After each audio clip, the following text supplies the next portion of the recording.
உலகை எழுப்பும் ஞாயிறு அங்கே குடியிருப்பான். அவன் ஆனை முகத்தனின் அடியவர் மனத்தில் ஒளியாய் வந்து கொலுவிருப்பான்.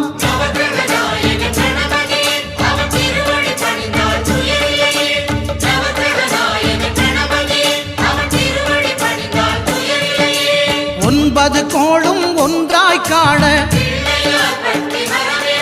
அங்கு கற்பகம் என்னும் கடவுளின் மெய்யில்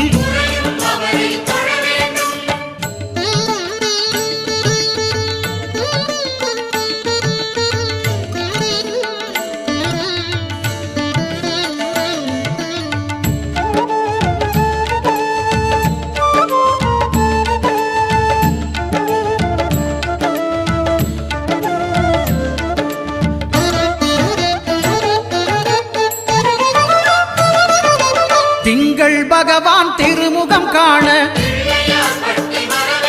அங்கு கற்பக பெருமான் தொப்புள் குழியில் திங்கள் பகவான் திருமுகம் காண